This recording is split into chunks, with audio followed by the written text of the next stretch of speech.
Hello po sa ating mga listeners. Ako po muli ang inyong narrator, Miss Yvonne. Magbabasa po muli tayo ng isang panibagong kwentong pag-ibig. Ihanda ng inyong mga puso at pakinggan po natin ito. Magandang araw po sa lahat. Ako si Claire. Kung may isa akong bagay na natutunan sa buhay, yun ay ang hindi kailanman tunay na nawawala, ang tunay na pagmamahal. Muling dumilim ang buong bahay nang sabay-sabay na pumutol ang ilaw sa sala. Isinandal ni Smith ang kanyang katawan sa lumang sofa. Hawak ang isang larawan na halos kinupas na ng panahon. Larawan ito ng asawa niyang si Claire. Habang nakangiti, buhay na buhay at yakap ang maliit na si Simon na nooy wala pang 1 taon. Claire, 5 taon na. Pero hanggang ngayon, parang kahapon lang nangyari. Sa ibabaw ng mesa, nakalatag ang isang maliit na kahon. Doon nakalagay ang mga alaala ng kanyang asawa. Isang hikaw, isang panyo, at ang huling singsing na ibinalik ng mga divers matapos ang aksidente sa yateng sinasakyan nila 5 years ago. Hindi kailanman natagpuan ang katawan ni Claire at yun ang nagsilbing apoy ng pag-asa kay Smith. Naniniwala pa rin akong buhay ka, Claire. Kung nasan ka man ngayon, please, umuwi ka na sa amin. Miss na miss ka na namin. Tahimik na naiyak si Smith habang hawak ang litrato ng kanyang asawa. Ilang sandali pa ay pumasok siya sa kwarto ng kanilang anak. Nakatulog ang bata na nakayakap sa kanyang paboritong stuffed toy na binigay ni Claire bagong aksidente. Halos mamatay ang puso ni Smith sa tuwing makikitang pagkakahawig ng anak sa kanyang ina. "Mommy!" Bulong ni Simon na tila nananaginip pa. Hinaplos ni Smith ang ulo ng kanyang anak at marahang hinalikan ng noo nito. Matapos nito, lumabas siya ng kwarto at bumalik sa sala. Doon, hindi niya maiwasang balikan ang lahat ng nangyari. 5 taon na ang lumipas mula ng gabing yon. Kasama si Claire sa isang pribadong pagtitipon sa yate ng kanilang kaibigan. Isang biglaang bagyong bumalot sa dagat. Malakas ang alon at sa isang iglap, bumaliktad ang sinasakyan nila. Si Smith, nakasama noon ng mga bisita, ay agad na nailigtas ng mga Coast Guard. Ngunit si Claire, kasama siya sa iilang pasahero na hindi na natagpuan. Gawin yung lahat para mahanap ang asawa ko. Baka buhay pa siya. Malakas ang kutob kung buhay pa siya. Ilang linggo silang naghanap. Mga divers, barko, maging helicopter ay ginamit upang hanapin siya. Ngunit ang tanging iniabot kay Smith ay ang singsing na nakita sa ilalim ng dagat. I'm sorry, sir. Pero hanggang dito na lang po ang kayang ibigay namin para sa paghahanap sa asawa niyo. Masyadong matagal na po natin siyang hinahanap. Hindi. Hindi patay ang asawa ko. Hindi tayo dapat na tumigil. Sabi ng lahat, patay na si Claire. Ngunit sa puso ni Smith, alam niya at ramdam niyang buhay pa ito. Sa loob ng 5 taon, sinikap niyang maging ama't ina para kay Simon. Siya ang nag-alaga, siya ang gumigising tuwing madaling araw kapag may lagnat ang bata. Siya rin ang nagsusubaybay sa mga aralin nito sa paaralan. Minsan, tinanong siya ni Simon, "Daddy, nasan si Mommy?" At laging isa lang ang kanyang sagot. Si Mommy ay nasa lugar kung saan nababantayan niya tayo palagi. Pero huwag kang mag-alala, anak. Kung may paraan, babalik siya sa atin. Ano pong ibig niyong sabihin, Daddy? Wala na po ba si Mommy? Natahimik si Smith. Hindi niya alam kung anong dapat na isagot. Ayaw niyang maniwala na patay na ang kanyang asawa. Ngunit ayaw din niyang paasahin ang kanilang anak. Ayaw niyang mas lalo pang masaktan si Simon. Tara, anak. Kumain na tayo. Naging ganon kasimple ang buhay ng mag-ama. Wala nang ni isa sa kanilang bumanggit sa pangalan ni Claire. Ngunit nanatiling alaala nito sa kanilang mga puso, lalo na kay Smith na hindi naniniwalang wala ng kanyang asawa. Isang hapon, matapos niyang sunduin si Simon sa paaralan, naglakad sila pa uwi. Hawak ni Simon ang kanyang bag habang masayang nagkakwento tungkol sa mga nangyari sa kanyang paaralan. Ngunit sa isang kanto, bigla silang natigilan. "Paalisin niyo yan dito! Ang baho! Malas Marahas na itinulak ng mga staff ng restaurant ang isang pulube. Ilang sandali pa, nang maiwan ito malapit sa basurahan, pinagtripan naman ito ng ilang batang kalye at pinagbabato ng kung ano-ano. Hoy, tigilan niyo yan! Walang alinlangan na tumakbo si Simon matapos masigawan ng kanyang amang bata. Dali-daling lumapit ang mag-ama sa pulube na tahimik na umiiyak habang si Simon ay kumuha ng isang band-aid mula sa kanyang bag. Hindi to masakit, ilalagay ko lang po sa sugat nyo. Marahang saad ni Simon at akmang ilalagay ang band-aid sa sugat ng pulube. Ngunit mabilis itong umatras palayo sa kanila. Sandali, hindi ka namin sasaktan. Natigil ang pulube at napatitig kay Smith. Ngunit hindi lamang ang pulube ang natigilan, maging si Smith. Dahil sa ilalim ng mga gusot-gusot na buhok at madungis na muka, nakikita niya ang isang pamilyar na muka. Isang mukhang matagal na niyang hinahanap. Daddy, kamukha niya po si Mommy. Nanlaki ang mga mata ni Smith. Hindi siya agad nakapagsalita. Ang tibok ng kanyang puso ay parang sasabog at ang mga kamay niya ay nanginginig habang nakatitig sa babaeng nagtataka rin tulad nila. Claire? Akmang lalapit sana si Smith, ngunit ang pulube ay napaatras. Takot na takot ito at mabilis na tumakbo palayo. Sinubukan nila itong habulin, ngunit hindi na nila naabutan pa nang magsuot ito sa masisikip na eskinita. Napatitig si Smith sa kanyang anak. Delikado kung tutuloy pa siya, lalo't may kasama siyang bata. Ngunit sigurado siya. Sigurado siya dahil ramdam niya na ang babaeng yon ay si Claire, ang asawa niya. Claire. Wala sa sariling nabikas ni Smith ang pangalan ng kanyang asawa habang kumakain sila ni Simon ng hapunan. Agad na bumalot ang lungkot sa mata ng bata. Pareho silang tahimik simula nang makita nilang pulube malapit sa paaralan ni Simon. Daddy! Mahina ang boses ni Simon habang nakahawak sa kutsara. Si Mommy yun, di ba? Nag-aatubiling na palunok si Smith. Paano nga ba niya sasabihin sa anak na maaring oo, ngunit maaring hindi rin? Para sa akin, anak. Siya yun. Pero pwedeng magkamali ako. Daddy, naniniwala po ako sa inyo. Nararamdaman ko rin pong si Maming nakita natin dun kanina. Bahagyang naluha si Smith at napahawak sa kamay ng kanyang anak. Daddy, sana po makasama na natin si Mommy. Miss to miss ko na po siya. Sana po, totoong buhay pa siya. Kung yun ang plano ng Diyos para sa pamilya natin, anak. Bumaba si Simon sa kanyang upuan at tumakbo patungo sa kanyang ama upang yakapin ito. Habang umiiyak si Simon sa bisig ng kanyang ama, para namang tinutusok ng matalim na bagay ang puso ni Smith. Kinabukasan, bumalik si Smith sa parehong lugar. Bitbit niya ang ilang grocery bag na naglalaman ng tinapay, gatas, tubig, at ilang gamit na maaaring kailanganin ng pulube.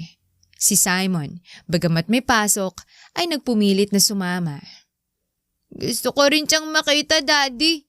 Kung siya po talaga si Mommy, siguradong hindi niya po ako sasaktan.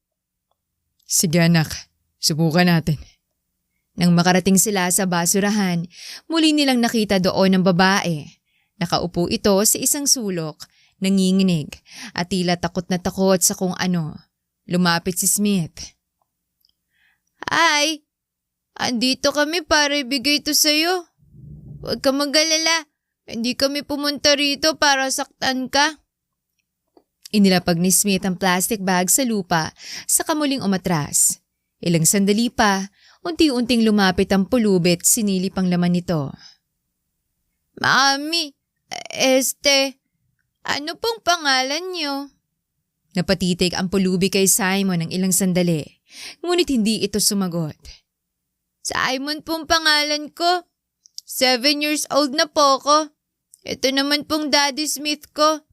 Daddy, pwede po ba akong lumapit? Napaisip ng ilang sandali si Smith bago ngumiti at tumango. Matapos yun, dahan-dahang lumapit si Simon hanggang sa halos 1 metro na lamang ang layo niya sa pulube. Ito po. Band-aid at tilang gamot para sa sugat. Para magamot niyo pong sugat niyo. Don't worry po, wala po kaming masamang balak sa inyo. Gusto lang po namin kayong tulungan. Napatitig ang pulubi kay Simon at tila ba ang ngiti ng bata ang nagpakalma sa kanya. Dahan-dahan niyang inabot ang hawak ng bata, ngunit bago pa man niya matanggap yon, nagulat siya sa tunog ng nahulog na bakal mula sa basurahan. At mabilis na kumaripas ng takbo paalis. Bigong naiwan sina Simon at Smith. Daddy, nakaalis na naman po siya. Huwag kang mag-alala, anak. Hindi natin siya susukuan ng ganito kabilis. At doon nagsimula ang madalas na pagpabalik-balik ng mag-ama sa basurahang laging pinupuntahan ng pulubi. Minsan si Smith lamang ang mag-isang nagtutungo at kinakausap ang pulubi mula sa malayo. Nakikinig ito sa kanyang mga kwento, ngunit hindi sumasagot. Minsan naman, si Simon ang sandaling napapadaan sa lugar sa tuwing break time. Inaabutan niya ng tinapay o juice ang pulubi. At sa paglipas ng araw, napapansin niyang nababawasan ang takot ng pulubi sa kanya. Yun nga lang, hindi pa rin siya kinakausap nito. Daddy, tingin niyo po ba hindi nakakapagsalita yung pulubi? Biglang tanong ni Simon habang nag-aalmusal siya kasamang kanyang ama. Hindi rin ako sigurado, anak. Pero mukhang hindi naman siya pipi. Mukhang natatakot pa rin siyang kausapin tayo. Sana po makausap niya na tayo, Daddy. Siguradong mas malalaman natin kung siya talaga si Mami kapag narinig natin ang boses niya. Hinatid ni Smith ang kanyang anak sa paaralan tulad ng nakagawian. Nag-iwan sila ng ilang pagkain malapit sa basurahan bago umalis. Ngunit pagsapit ng hapon, isang hindi inaasahang pangyayaring naganap. Tingnan niyo po, may star ako. Nasagot ko po kasi lahat ng math questions kanina. Siguradong matutuwa po si Daddy kapag nalaman niya. Kasi siyang nagturo sa akin. Malawak ang ngiti ni Simon habang patuloy na nagkukwento. Tahimik na nakikinig naman ng pulubi nang biglang lumapit ang isang lalaki. Hello, little boy! Ako si Kuya Mark. Bati ng lalaki. Katrabaho ko ng daddy mo. Ako pinadala niya para sunduin ka dito. Busy siya ngayon eh. Kaya ako na munang mag-aatid sa'yo pa uwi. Nagulat si Simon at agad na napaatras. Pa, pero sabi po ni Daddy, dito niya ako susunduin. Tsaka hindi po tumawag ang daddy ko sa teacher ko. Biglaan kasing pangyayari. Bigla lang din akong tinawagan ng daddy mo at urgent yung nangyayari sa opisina ngayon. Mabilis sa sagot ng lalaki. Itinuro niya ang isang puting van na nakaparada sa di kalayuan. Ando na kotse ko. Halika na, hayatid na kita sa inyo. Tatawagan na lang natin ang daddy mo habang nasa daan tayo para malaman niyang kasama na kita. Pero hindi ko po kayo kilala. Napansin ng pulubi na natakot si Simon.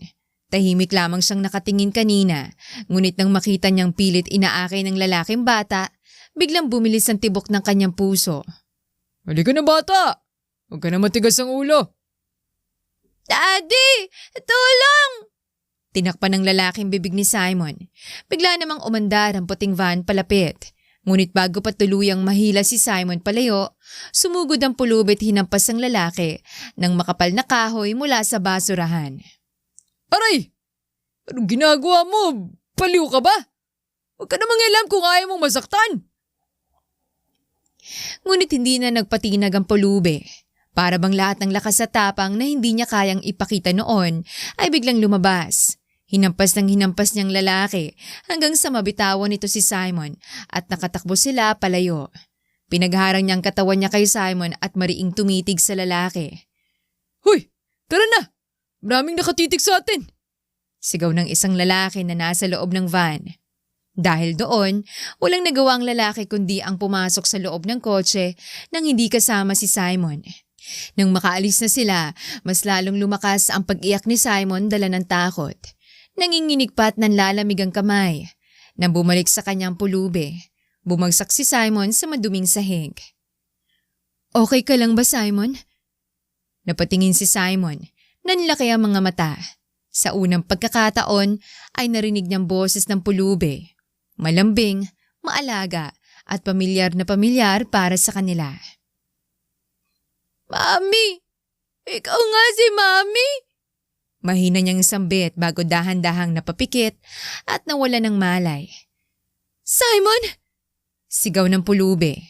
Agad niyang niyakap ang bata at napatitig sa paligid upang humingi ng tulong. At sa awa ng Diyos, sakto namang dumating ang pamilyar na kotse ni Smith. Mabilis na tumakbong pulube palapit sa lalaki.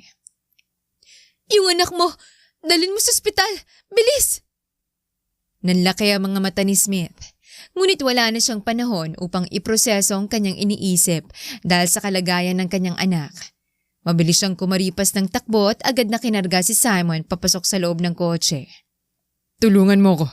Paikuha ng mga gamit niyang nahulog. Tumango ang pulube at hindi na nag-atubili. Ni hindi na ito namalayang pumasok na rin siya sa loob ng kotse ni Smith para lamang alalayan ng bata. Sa loob ng ospital, agad na natingnan si Simon at wala namang malalang napansin ang mga doktor. Nawalan lamang daw ito ng malay dahil sa gulat at takot. Samantala, habang naghihintay sa labas, napansin ng pulube na nakatitig ang mga tao sa kanya. Aalis na ako. Ang daming tao dito. Baka magalit sa akin.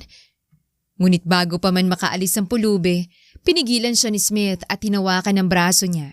Sandali. Hindi mo kailangang umalis. Pero hindi dapat ako tumatambay dito. Please, huwag kang umalis. Hindi naman naimik ang pulube, ngunit may kung anong nasa puso niya ang nagtulak na makinig sa hiling ni Smith. Sino ba ako sa pag-aakala niyo? Bakit ginagawa niyong lahat ng kabutihan na yun para sa isang katulad ko? Hindi nakasagot si Smith. Natahimik siya ng ilang sandali upang isiping mabuti ang mga tamang salita na dapat niyang sabihin. Ngunit napahinga ng malalim ang lalaki. Magiging honest na ako sa iyo at sasabihin ko ng lahat. Pwede ba tayong pumunta sandali sa labas para mag-usap? Tumango ang pulube. Sa labas ng ospital, malamig ang simoy ng hangin. Tahimik silang dalawa habang nakaupo sa isang lumang bench sa ilalim ng poste ng ilaw. Hindi makatingin ng diretso si Smith sa babae at tila ba pinipilit buuin sa kanyang isipan ang lahat ng salitang matagal nang gusto niyang sabihin. Hindi na ako magpapaligoy-ligoy pa. 5 taon nang nakalipas simula nang nawala ang asawa ko. Nawala siya dahil sa aksidente sa isang yate. Sabi nila nalunod siya pero walang katawan na nakita. Hindi ako tumigil sa paghahanap. Hindi ako nawalan ng pag-asa dahil ramdam ko, hindi lang ako, pati ng anak ko, nabuhay pa siya. Napatigil si Smith, saka tumingin ng diretso sa pulube. At nang makita ka namin, doon namin naramdaman na baka ikaw siya. Nanlaki ang mga mata ng pulube. Halatang hindi inaasahan ang bigat ng mga salitang yon. Ako? Asawa mo? Hindi ko alam kung anong sinasabi mo. Hindi ko nga maalala kahit pangalan ko. Wala akong maalala na kahit ano tungkol sa nakaraan ko. Napakuyom ng kamao si Smith. Hindi dahil sa galit, kundi dahil sa sobrang emosyon. Ang kawalan ng alaala ng babae ay mas lalong nagpatibay ng kanyang hinala. Hindi mo man matandaan, pero ramdam ko. Yung paraan ng pagprotekta mo kay Simon. Hindi yun magagawa na kahit sino lang. Nang tinawag ka niya ng mommy. Narinig mo, di ba? Alam kong may naramdaman ka. Napayuko ang babae. Nang maalala niyang tinig ni Simon nang tawagin siya nitong mommy, may kung anong kumislot sa kanyang puso. Parang isang piraso ng sarili niya ang pilit na kumakatok mula sa kailaliman ng kanyang alaala. Pero, paano kung nagkakamali ka? Paano kung hindi ako hinahanap mong asawa? Paano kung ibang tao ako? Kung mali ako, kung sakaling mali ako, tatanggapin ko. Pero kung tama ako at ikaw nga ang asawa ko, please, hindi ko kayang palampasin ang pagkakataong to. Hindi lang para sa akin kundi para kay Simon. Kailangan naming malaman na totoo. kung ikaw ba talaga si Claire o hindi. Tahimik na nakikinig ang pulubi. Naramdaman niya ang panginginig ng kanyang mga daliri habang pilit niyang pinipigilan ng emosyon. Ang inihiling ko lang ay tulungan mo kami. Sumama ka sa amin. Magpa-test tayo. Maghanap tayo ng sagot. Kung nagmatch ang DNA niyo ni Simon at ikaw nga si Claire, mabubuo ulit ang pamilyang nawala sa amin. Kung hindi, tutulungan pa rin kitang magkaroon ng mas maayos na buhay. Bigyan mo lang kami ng pagkakataong malaman ng totoo. Matagal na natahimik ang pulubi. Pumikit siya at sa kanyang isipan, muling bumalik ang imahe ni Simon na hawak-hawak siya.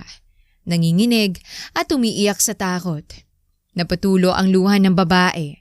Sa unang pagkakataon, nagpasya siyang pakinggan ang piraso ng damdaming yon na hindi niya maipaliwanag sa tuwing nakikita niyang mag-ama nitong mga nakaraang araw. Hindi ko alam kung anong mangyayari pero para kay Simon, susubukan ko. Susubukan kong tulungan kayo. Parang nabunutan ng tinik si Smith. Agad niyang niyakap ang pulubi at hindi mapigilang maluha sa tuwa. Salamat. Salamat dahil hindi mo kami tinanggihan. Hindi ko alam kung paano ko ipapaliwanag to pero naniniwala akong tamang nararamdaman ko.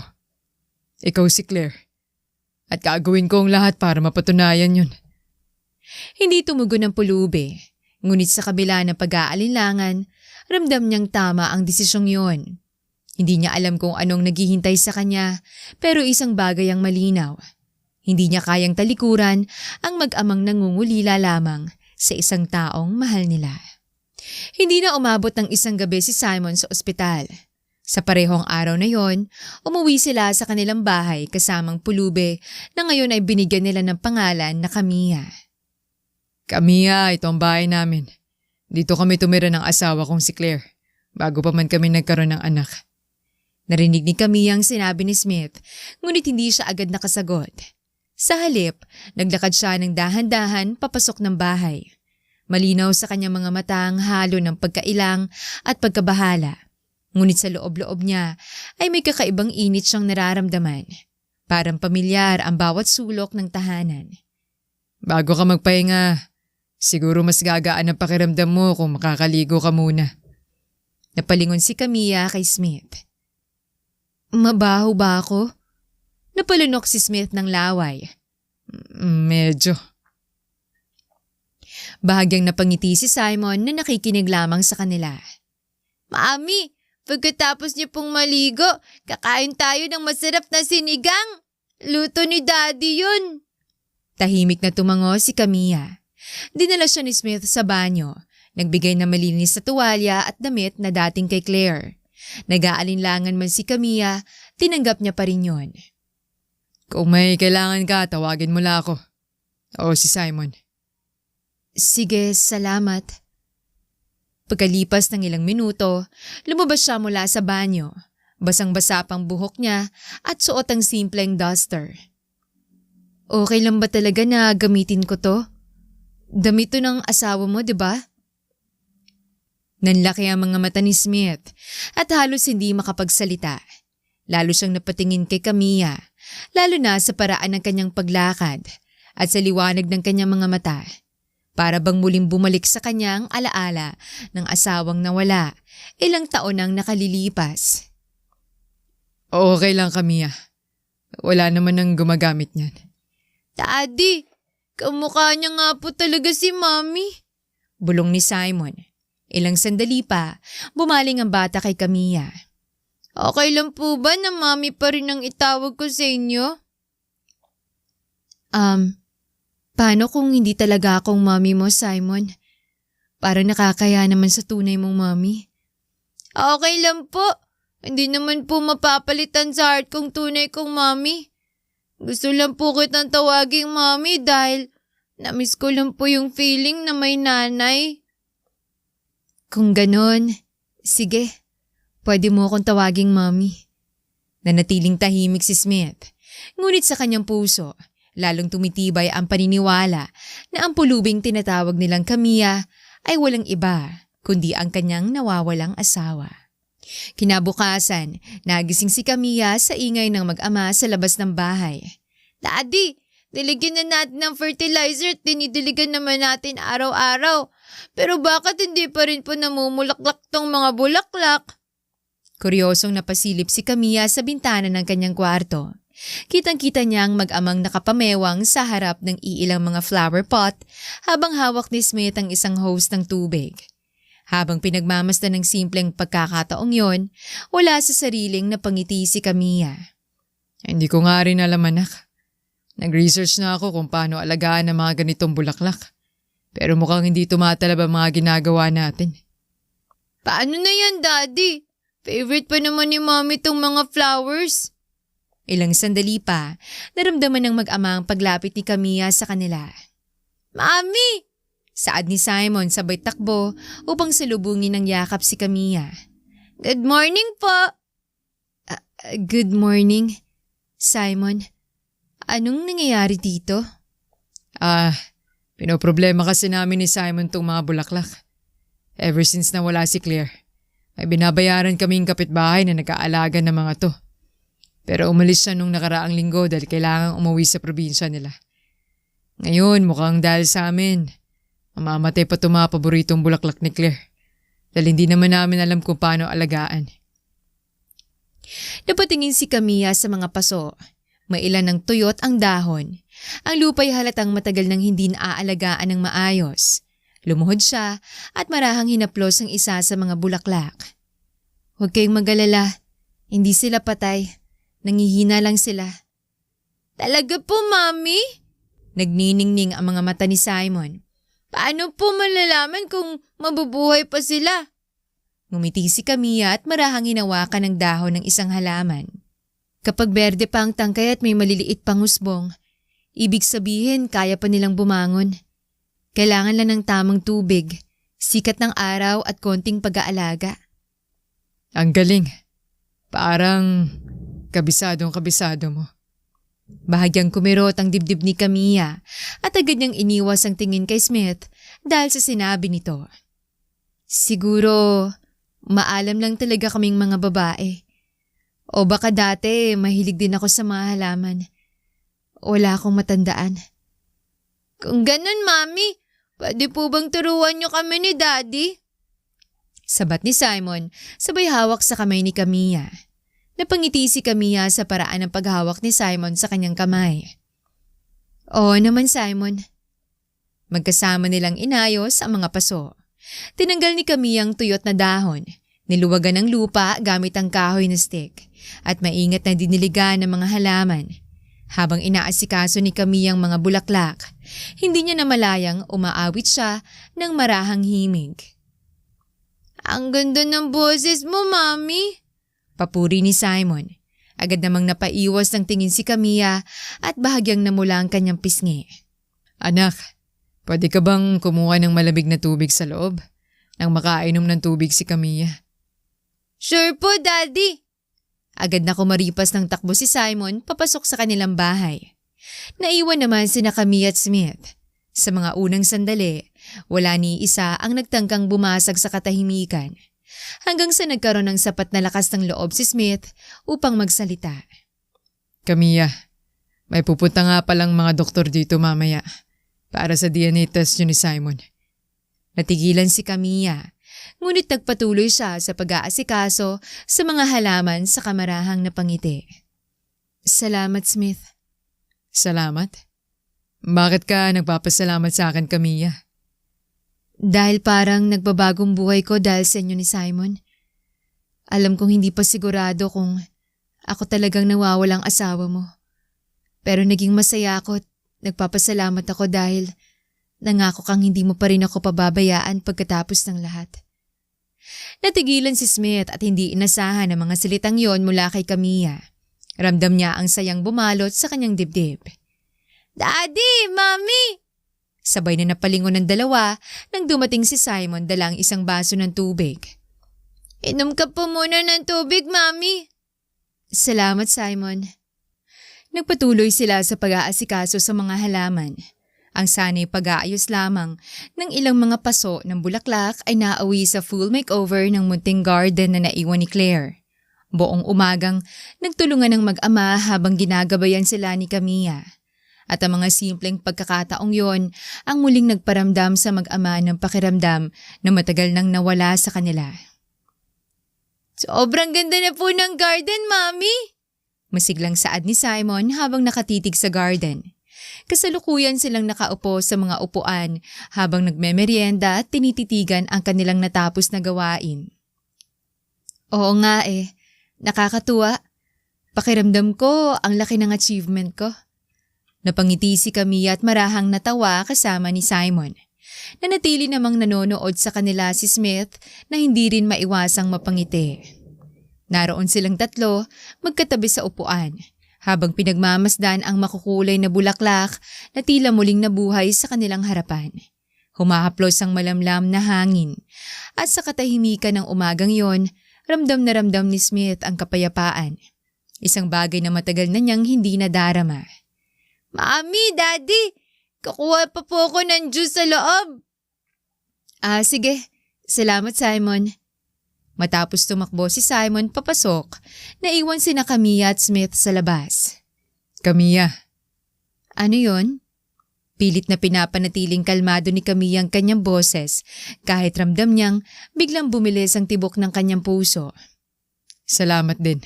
Dahil dito. Hindi lang sa garden kundi sa lahat. Matagal nang hindi ganito kasaya si Simon. At matagal ko na rin hindi nararamdaman to. Ang maramdaman na buo kami ni Simon.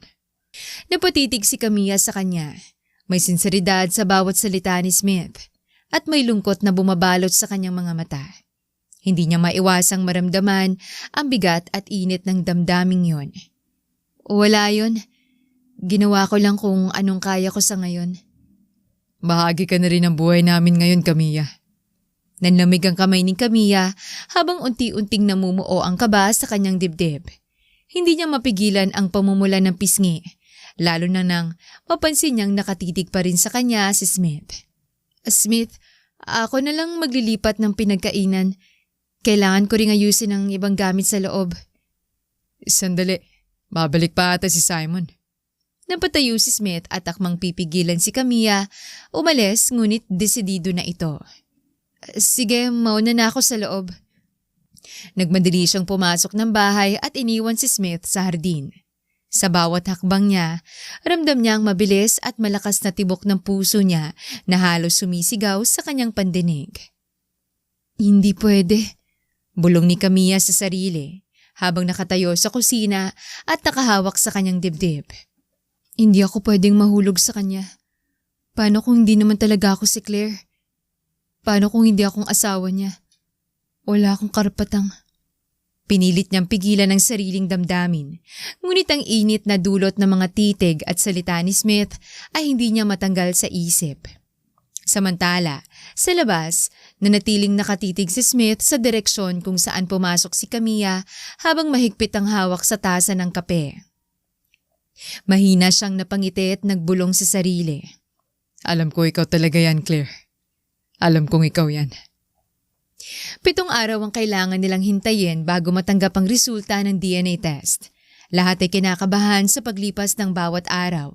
Ngunit kasabay din nun ang mas lalong paglalapit ng kanilang mga loob. Sa napakaikling panahon, natagpuan ni Camilla ang kanyang sarili na mas nagiging komportable sa presensya ng mag-ama. At hindi niya alam kung dapat ba niyang ikatuwa yun o ito lamang ang maaaring magdulot sa kanya ng matinding sakit. Lalo't alam niyang ang puso ni Smith ay hindi kailanman magmamahal ng iba, maliban sa asawa nito. Mami, alam mo po ba na birthday ni Daddy ngayon? Nanlaki ang mga mata ni Camilla at agad na napalingon kay Simon matapos itong bumulong sa kanya. Agad na binitawan ni Camilla ang hawak niyang sandok saka lumapit sa bata. Totoo ba? Ulang binanggit si Smith Opo. Knowing Daddy, hindi niya talaga sasabihin. Ayaw niya pong mag-celebrate. Pero hindi po ako papayag.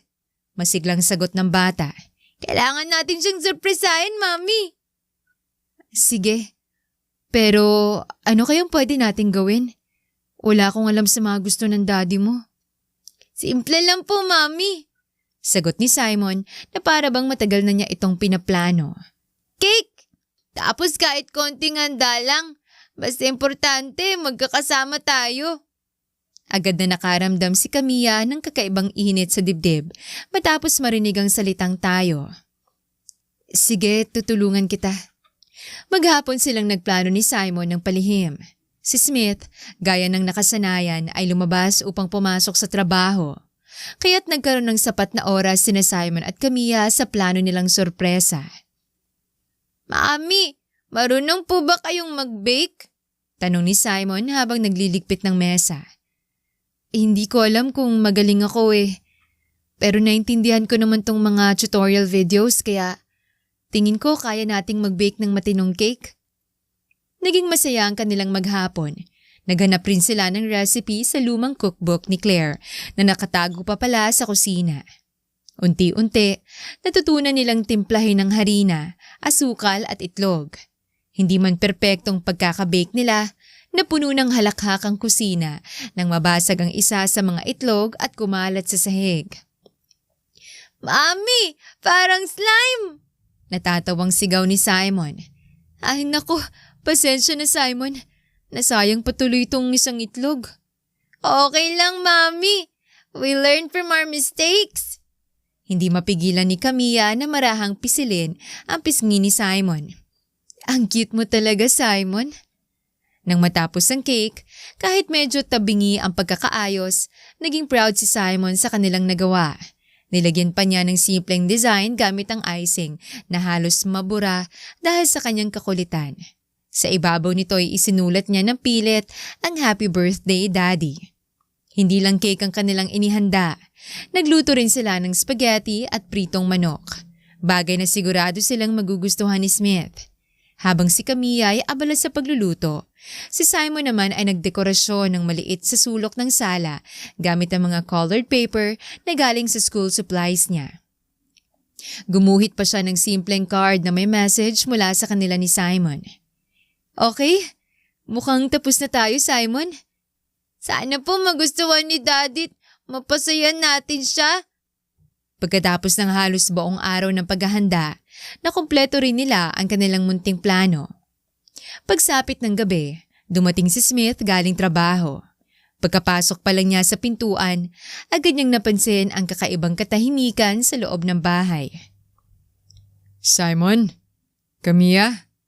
Biglang bumukas ang ilaw at sabay-sabay na sumigaw sina Simon at Camilla. Surprise! Happy birthday! Napatigil si Smith. Tila hindi makapaniwala sa kanyang nakita. Nakatayo si Simon na may hawak na balloons habang si Camilla naman ay nakangiti. Hawak ang simpleng cake na kanila mismong niluto. Happy birthday po, Daddy! Masiglang sigaw ni Simon sabay takbo upang yakapin ng ama. Anak, Camilla, hindi ko inasahang maghahanda kayo. Paano niyo napagandaan to? Secret! Sagot ni Simon sabay tawa. Basta po, gusto naming maging special ang araw na to para sa iyo, Daddy. Sana po nagustuhan mo. Si Simon ang nagsabi sa akin. At sa totoo lang, natutuwa ako na kahit sa maliit na paraan ay nakatulong ako. Naramdaman ni Smith ang bigat ng emosyon. Para sa kanya, yun ay isa sa mga pinakamasasayang pagkakataon sa loob ng maraming taon na muling naramdaman niyang may pamilya siya. Pinaupo nila si Smith sa gitna ng mesa. Binuksan ni Simon ang mga ilaw sa sala at maingat na inilagay ang cake sa harapan ng ama. Daddy, make a wish po! Sigaw ng bata. Huminga ng malalim si Smith bago pumikit. Marami siyang gustong hilingin, ngunit isa lamang ang nanatili sa kanyang puso. Na sana, bumalik na ang lahat sa dati. Sana, maging buo ulit ang kanilang pamilya. Pagmulat niya ng mga mata, hinipan niya ang kandila at nagpalakpakan sina Simon at Camilla. Kumuha ng maliit na piraso ng cake si Simon at agad isinubo kay Smith. Masarap ba, Daddy? Excited na tanong ng bata. Ito ang pinakamasarap na cake na natikman ko. Talaga lang Baka nambobola ka lang. Kasi kami lang ni Simon ang gumawa niyan. Hindi kami expert kaya medyo tabingi. Nagtawanan silang tatlo. Pansin ko nga pero para sa akin, Ito ang pinakamasarap na cake na natikman ko. Dahil gawa nyo. Agad na naramdaman ni Camilla ang pamumula ng kanyang pisngi. Napaiwas siya ng tingin at agad na iniwas ang usapan. At tara, kumain na tayo. Nagluto kami ng ilang ulam. Naging masaya ang kanilang munting salo-salo. Habang kumakain sila ng spaghetti at manok, walang tigil ang kwentuhan. Natawa sila sa mga palpak na nangyari sa kusina at sa kung paano muntikan nang masunog ang tinapay dahil nakalimutan ni Simon na patayin ang oven timer. Mami, kwento mo po kay Daddy kung paano ka natutong magluto ng spaghetti kanina. Hirit ni Simon. Nako, wag na. Nakakahiya. Daddy, nanood lang po si Mami ng isang video at alam niya na agad kung paano. Ang galing nga po, Daddy. Ang bilis pong matuto ni Mami sa pagluluto. Nagatinginan sina Smith at Camilla. Parehong hindi nagsalita. Ngunit si Simon, abala pa rin sa pagkain. Kaya't hindi niya napansin ang biglang tensyon sa pagitan ng dalawa. Pagkatapos ng kanilang munting hapunan, muling lumapit si Simon at iniabot ang ginawa niyang card sa ama. Happy birthday ulit, Daddy! Promise ko po, palagi akong magiging good boy para maging proud kayo ni Mommy sa akin. Hindi nakapagsalita si Smith. Napatitig siya sa paligid. Sa effort na ginawa nila Simon at Camilla, sa masayang kaarawan na hindi niya inasahan at sa sayang nararamdaman ng puso niya. Hindi napigilan ni Smith ang bahagyang mapaluha. Agad niyang niyakap ang kanyang anak. Simon, proud na ako sa'yo. Araw-araw. At sa gilid, nakatingin lamang si Camilla. Ngunit ramdam niya ang kakaibang init sa kanyang puso habang pinapanood ang mag-ama. Natapos ang gabi sa tawanan at halakhakan. Walang engrandeng handaan. Walang magagarang regalo. Ngunit sapat na ang kanilang samahan para gawing espesyal ang araw. Habang unti-unting nagiging tahimik ang paligid, nakatulog si Simon sa sofa habang yakap ang kanyang maliit na laruan. Mukhang napagod si Simon. Tahimik na lumapit si Camilla upang ayusin ang kumot ni Simon. Marahan niyang tinakpan ng kumot ang bata at saglit na tumigil upang titigan ang inosenteng mukha nito. Hindi niya mapigilang mapangiti. May kung anong bahagi sa kanya na parang matagal nang kilala ang batang ito. Na para bang isang bahagi ng kanyang puso ang palaging nakaabang sa bawat tawa at lambing nito. Lumapit si Smith dala ang ilang baso ng plato at baso. Hayaan na natin siya dyan. Mamaya ko na lang siya bubuhatin papunta sa kwarto. Tumango si Camilla. Sige, ako na munang magliligpit ng mesa. At doon nagsimula ang kanilang tahimik na pag-aayos. Ang kusina na kanina'y puno ng tawanan at ingay ng bata. Ngayon na puno ng tunog ng mga plato at basong pinaglalagyan nila sa lababo. Paminsan-minsan ay nagkakatinginan sila. Sabay mabilis na iiwas ng tingin na para bang parehong nahihiya. Habang nagbabanlaw ng pinggan, napansin ni Smith na tila nakalutang ang isip ni Camilla. Camilla. Ano yon? Ilang araw na lang.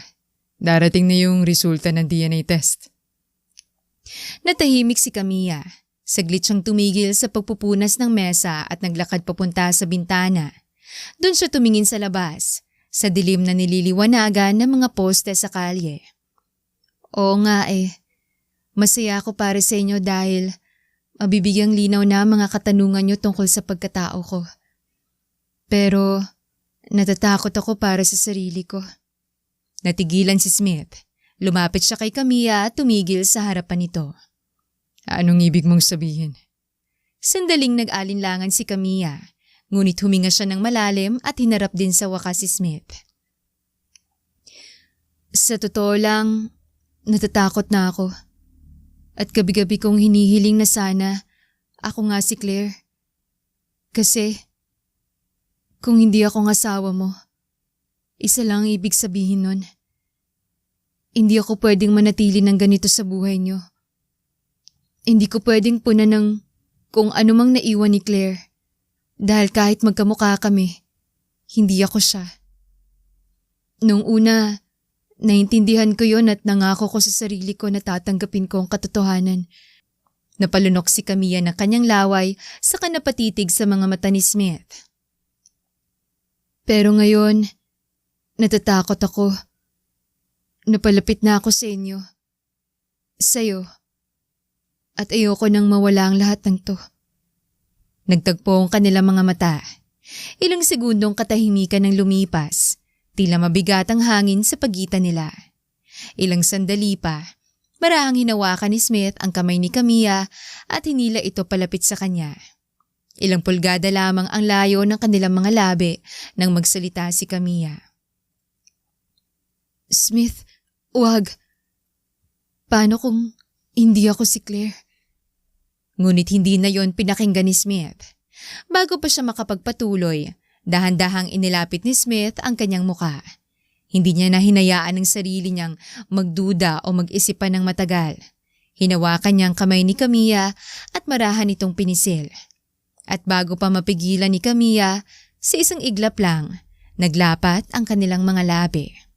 Para kay Smith, yun ay isang halik na puno ng pangungulila, pag-asa at pagmamahal.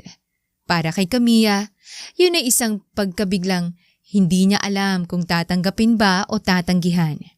Ramdam niya ang init, ang katotohanang may tumitibok sa kanyang puso para kay Smith. Naging mas malalim yon.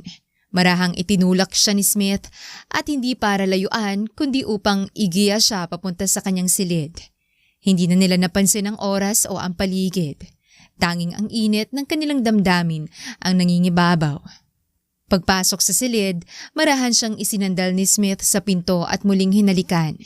Ramdam ni Camilla ang panggigigil at pananabik sa bawat dampi.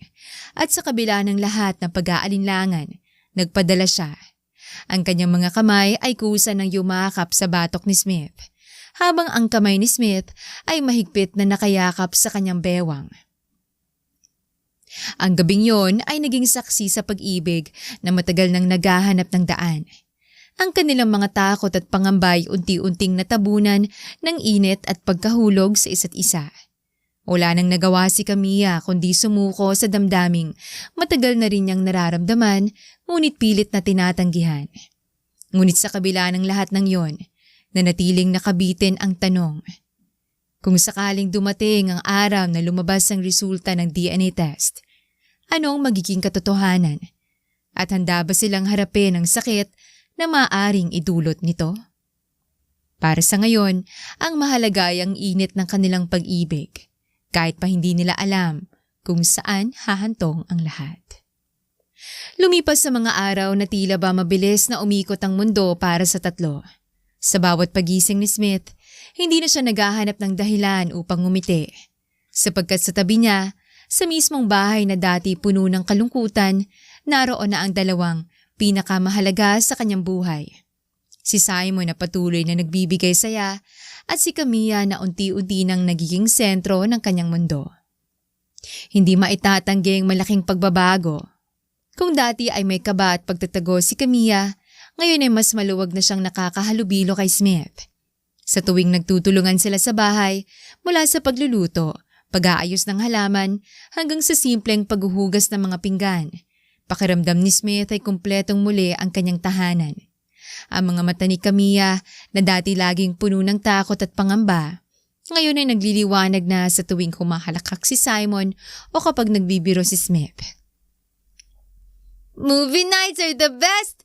Lalo na kasi kasama ko kayo, Mommy at Daddy. Saad ni Simon bago muling kumain ng kanyang popcorn. Ikaw talaga, Simon. Alam ko matagal mo nang gustong gawin to. Pasensya na kung ngayon lang nangyari dahil ang daming nangyari sa office. Okay lang po, Daddy. Ang malaga, nangyari na po ngayon. Mommy, masaya ka rin po ba ngayon? Oo naman, Simon. Sobrang saya ko. Para kay Simon, para bang bumalik ang lahat ng nawala. May mga pagkakataon na natitigilan si Camilla. Iniisip kung nararapat ba talagang maramdaman ang lahat ng ito. Ngunit sa tuwing nakikita niyang ngiti ni Simon, nawawalang kanyang alinlangan. Isang umaga, habang abala sina Camilla at Simon sa paglalaro sa labas ng bahay, dumating ang inaasahang email sa inbox ni Smith. Nakaupo siya sa harap ng kanyang laptop. Malamig ang kanyang mga kamay habang pinipindot ang mouse. Hindi na magawa pa ni Smith na tawagin sina Simon at Camilla dahil sabik na rin siyang malaman ng totoo. Nanlaki ang kanyang mga mata. Bahagya pang nanginginig ang kanyang daliri nang buksan niya ang email. Sa loob ng ilang segundo, binasa niyang mga linya na matagal niyang hinihintay. At doon, bumungad ang katotohanan. Matched. Probability of maternity, 99.99%. Parang gumuho ang lahat ng pader ng pagdududa sa puso ni Smith. Halos hindi siya makapaniwala sa kanyang nababasa. Ang babae na ilang araw niyang inalagaan, pinaglaban at ang babaeng muling nagpatibok ng kanyang puso ay walang iba kundi si Claire, ang ina ni Simon. Ang asawang akala niya'y tuluyan ng nawala sa kanya. Napahawak siya sa kanyang muka at tuluyang bumagsak ang kanyang mga luha. Hindi yon luha ng kalungkutan, kundi ng sukdulang galak at pasasalamat. Claire, ikaw nga talaga. Hindi na nakayanan ni Smith ang damdaming namuo sa kanyang puso. Mabilis siyang tumayo, halos mabangga ang upuan at dali-daling tumakbo palabas ng bahay. Ang tanging nasa isip niya ay ang ipaalam kay Camilla o kay Claire ang katotohanan. Nawala ng dahilan para mag-alinlangan. Nawala ng dapat ikatakot. Sa labas, naroon si Camilla at Simon. Masaya silang naglalaro ng bola sa gate. Tawa ng tawa si Simon habang hinahabol ang bola. Si Camilla naman, nakangiti at tila wala ng bakas ng dating takot na bumabalot sa kanya. Ilang sandali pa, napalakas si Simon ng tapo ng bola at lumagpas ito sa kanilang gate. Hindi na nag-alinlangan si Claire na lumabas upang kunin yon. Humabol naman si Simon. Camilla! Camilla! May resulta na... Ngunit bago pa niya matapos ang sasabihin, sa mismong oras na yon, isang itim na sasakyan ang mabilis na humarurot. Claire! Wag! Ngunit huli na ang lahat. Sa isang iglap, bumangga ang sasakyan kay Claire. Malakas ang tunog ng pagkakasalpok at ang bola'y gumulong lamang sa gilid ng kalsada. Tila nanunuya sa biglaang trahedyang naganap. Mami! Sigaw ni Simon. Halos mabiyak ang kanyang puso sa nakita habang patakbo papunta sa kanyang ina. Tumigil ang oras para kay Smith. Para siyang natulala. Nakapako ang mga mata sa babaeng nakahandusay sa kalsada. Duguan at walang malay. Mabilis siyang tumakbo papalapit. Nanginginig ang katawan at walang ibang naiisip kundi ang isang bagay. Na baka mawala na naman sa kanya si Claire. Lumuhod siya sa tabi ng asawa. Halos madurog ang dibdib niya habang tumatawag ng ambulansya. Claire! Gumising ka, Claire! Huwag mo ko iwan ulit. Please! Huwag ngayon! Ang mga kamay niya ay puno ng dugo habang nakaupo sa gilid ng kanyang asawa. Sa tabi niya ay umiiyak si Simon. Nanginginig at paulit-ulit na tinatawag ang kanyang ina. Nagmamadali ang mga doktor at nurse sa ER. Si Smith, nanlalambot at nanginginig ang mga kamay, ay nakasunod mula sa pasilyo. Habang si Simon ay yakap-yakap ng isang nurse. Hindi tumitigil sa pag-iyak. Ang mga minuto ay parang oras. At ang bawat tibok ng puso ni Smith ay tila ba umaalingaw-ngaw sa katahimikan ng ospital. Diyos ko, huwag na po siyang ilayo ulit. Hindi ko nakakayanin. Paulit-ulit na bulong ni Smith habang nakaupo sa malamig na sahig ng ospital. Hawak-hawak ang laruang kotse ni Simon na kanina'y nahulog mula sa kamay ng bata. Lumipas ang ilang oras at sa wakas ay lumabas ang doktor. Dok, kumusta ang asawa ko? Stable na siya, iho. May ilang sugat at pasa pero ligtas na siya. Magpahinga na lang muna siya ng ilang araw para makabawing katawan. Parang naalisa ng mabigat na tanikala ang dibdib ni Smith. Napasandal siya sa dingding at bumuhos ang luha. Pero sa pagkakataong yun ay luha ng pasasalamat. Si Simon, bagamat na natiling iyak ng iyak, ay nakangiti ng marinig ang balita. Mommy's okay? Mommy's okay na po? Halos pasigaw na tanong ni Simon. Mahigpit na humawak sa kamay ng doktor. Oo, bata. Ligtas na siya. Tugon ng doktor na may ngiti. Agad na lumapit si Simon sa kanyang daddy. Daddy! Sabi ko sa'yo hindi na tayo iiwan ni Mami. Hindi po siya mawawala ulit. Niyakap ni Smith ang anak at sa yakap na yon, pinangako niyang gagawin ang lahat para protektahan ang kanilang pamilya. 2 araw ang lumipas bago tuluyang dumilat si Claire. Nang unti-unti niyang iminulat ang kanyang mga mata, unang sumalubong sa kanya ay ang malalim na mga mata ni Smith, na puno ng pag-aalala at ang masayang mukha ni Simon na matagal ngang nag-aabang sa kanyang pagising. Claire, salamat sa Diyos. Gising ka na. Mami! Mami! Sigaw naman ni Simon, agad na yumakap sa kanya. Mami! I miss you! Napaiyak si Claire. Hindi dahil sa sakit na nararamdaman ng katawan, kundi dahil sa init ng pagmamahal na nakapalibot sa kanya. Wala mang malinaw na alaala, may boses sa kanyang puso na nagsasabing ligtas siya sa piling ng 2 taong ito. Mami! Gusto ko pong sabihin sa inyong isang bagay. Bulong ni Simon, nakatitig ng diretso sa kanya. Lumabas na po yung result ng DNA. Totoo po. Kayo po talaga si Mami. Kayo pong Mami ko. Nanlaki ang mga mata ni Claire. Parang kumirot ang kanyang puso sa narinig. Hindi man niya maalala, nararamdaman niya sa loob na may bigat at katotohanan ang bawat salita ng bata. Totoo ba? Oo. Ikaw nga si Claire, ang asawa ko. Ang mami ni Simon. Napaiyak si Claire at napahawak sa kamay ni Simon. Si Smith naman ay halos mapaiyak na muli habang pinagmamasdan ng eksena. Ito na ang kumpirmasyon na hinihintay niya sa loob ng 5 taon. Ang asawa niyang nawala, ang asawang minahal niya, ay nasa harap na niya ngayon. Hindi bilang anino ng nakaraan, kundi bilang tanda ng kanilang bagong simula. Matapos suriin ng mga nurse ang vital signs ni Claire, inabisuhan nila si Smith na pansamantalang ilabas muna si Simon sa kwarto dahil sa isang importanteng bagay na kailangan nilang pag-usapan. Mami, after school, bibisita po ulit ako dito. Saad ni Simon bago umalis kasama ang kanyang ama. Pagkabalik ni Smith, pumasok din ang doktor. May dala itong ilang papel at resulta ng pagsusuri. Sa mukha pa lang nito, ramdam na ni Smith na hindi magandang sasabihin ito. Magandang umaga. Mabutit gising ka na, Claire. Ngayon ay kailangan na nating pag-usapan ng isang mahalagang bagay. Tumango si Claire, bagamat kinakabahan. Hinawakan niya ang kamay ni Smith na agad namang pinisilyon para iparamdam na hindi siya nag-iisa.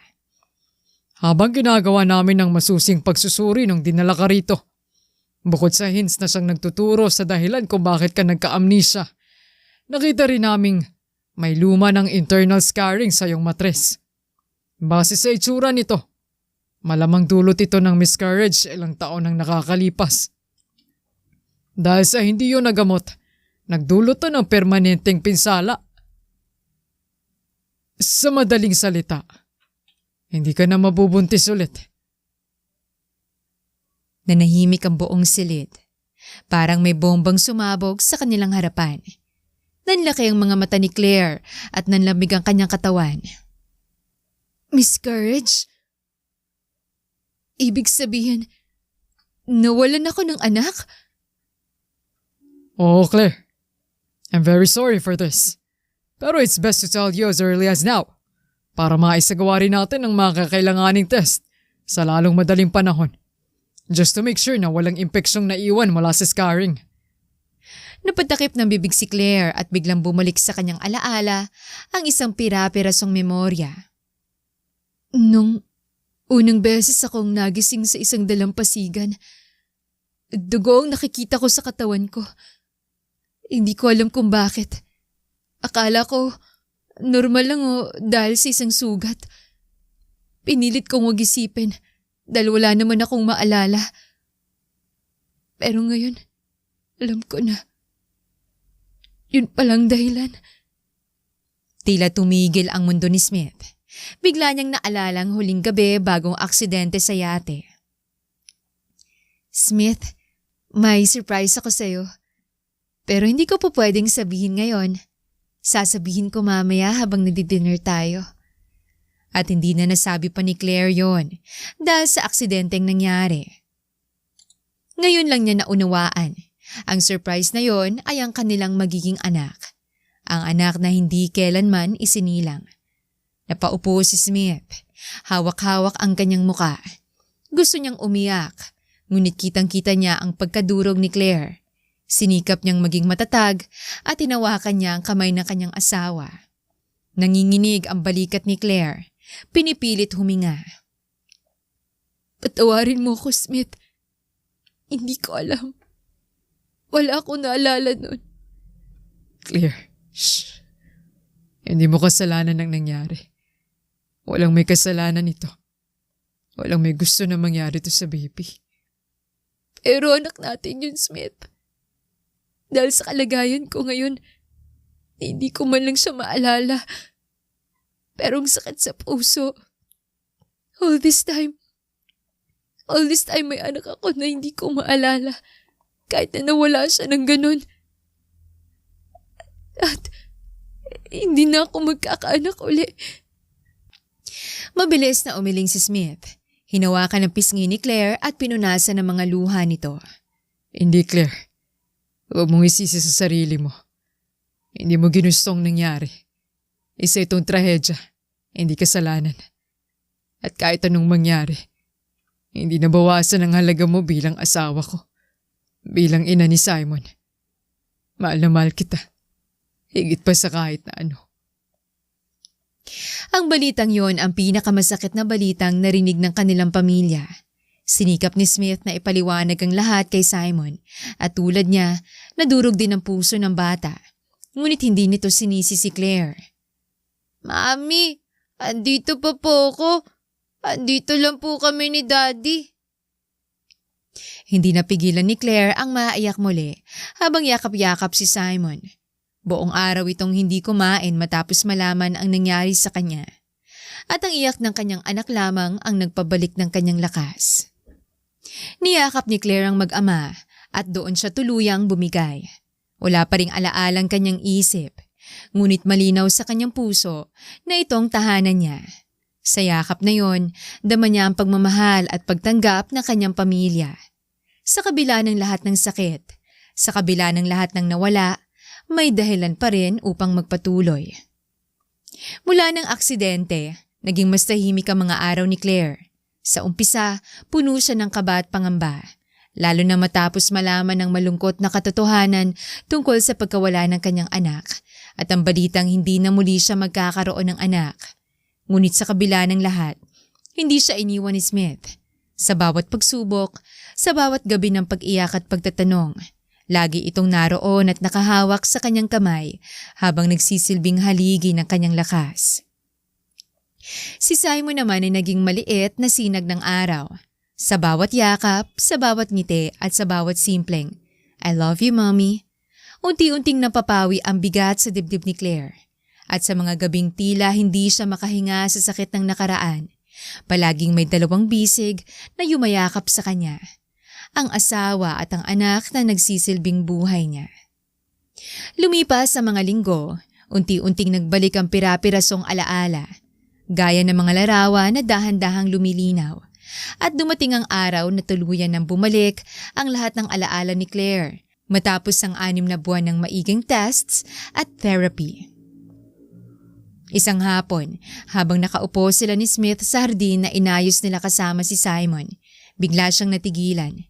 Bumalik sa kanyang lahat ng kanyang alaala, ngunit isa lamang ang pinakamalinaw na alaala. Ang araw na hawak-hawak niya ang 2 guhit sa pregnancy test. Ang ligaya sa kanyang puso. Ang matinding pananabik na ipaalam kay Smith ang magandang balita. Humigpit ang hawak ni Claire sa upuan at napaluha. Smith, naalala ko na. Nanlaki ang mga mata ni Smith. Agad siyang napalapit at napahawak sa kamay ni Claire. Kailangan ba nating pumunta sa doktor? Sumasakit ba ang ulo mo? Umiling si Claire at malungkot na ngumiti. Hindi na kailangan. Pero yung sorpresa, yung sinabi kong may sasabihin ako sa'yo bagong lahat mangyari. Buntis ako nun. Sobrang saya ko. Kasi alam kong magiging masaya ka. Pero hindi na natin siya nakasama. Tuluyan ng bumuhos ang kanyang mga luha. Ang sakit ay muling bumalik. Mas matindi, sapagkat ngayon ay buo na ang alaala ni Claire. Mabilis na niyakap siya ni Smith. Mahigpit, halos ayaw ng pakawalan. Mahal, hindi mo kailangan mag-isa sa sakit na to. Oo, masakit. Pero hindi ibig sabihin nito na wala na tayong dahilan para mabuhay. Nandito pa rin tayo. Nandito si Simon. At mahal na mahal pa rin kita. Higit pa sa buhay ko. Lumapit si Simon.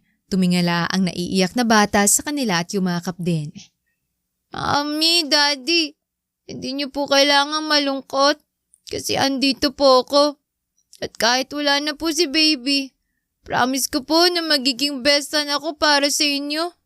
Palagi po siyang nandito sa puso natin. Doon, sa yakap ng kanyang pamilya, napagtanto ni Claire na kahit gaano kalupit ang tadhana, hindi nito kayang talunin ang pagmamahalan nilang tatlo. Ang kanilang pamilya ay hindi buo dahil sa kung anong nawala, kundi dahil sa kung gaano nila pinipiling manatili para sa isa't isa. At sa huling liwanag ng araw, habang magkakahawa kamay silang tatlo, malinaw ang isang bagay na yun ang simula ng panibagong yugto ng kanilang buhay. Mas matatag, mas totoo, at higit na puno ng pagmamahal. 5 taon nang lumipas, ang mga sugat ng nakaraan ay hindi na kasing hapde at ang mga alaala ng sakit ay napalitan ng mga kwento ng pag-asa. Sa maliit na hardin sa likod ng kanilang bahay, ang parehong hardin na minsang pinagtulungan nilang buhayin, ngayon ay punong-puno na ng makukulay na bulaklak. Mommy, Daddy, bilisan nyo. Tingnan nyo oh. Masayang sigaw ni Simon habang tumatakbo papalapit sa kanila. Hawak nitong isang maliit na basket na puno ng mga bulaklak na siya mismong pumitas. Dahan-dahan anak, baka matapilo ka. Tawa ni Claire sabay abot ng kamay upang salubungin ang kanilang anak. Si Smith naman ay nakatayo sa tabi ng kanilang upuan, nakamasid at hindi mapigilang ngumiti habang pinagmamasdan ng mag-ina. Lumapit sa kanya si Simon. Ngayon ay binatilyo na, bitbit ang isang libro. Daddy, mukhang masyadong na-excite si Mommy kanina. Ang dami niyang nabiling bagong bulaklak na itatanim. Natawa si Smith at muling napatitig kay Claire na abala sa mga bulaklak. Mukhang masaya ang mami mo. Sa totoo lang, Simon, ang bawat bulaklak dito ay parang paalala na kahit gaano kahirap ang pinagdaanan natin, lagi pa rin tayong may dahilan para sumaya. Naglakad si Claire papalapit sa kanila, hawak ang isang rosas. Napakaganda ng kulay, no? Gusto kong ilagay ito sa harapan.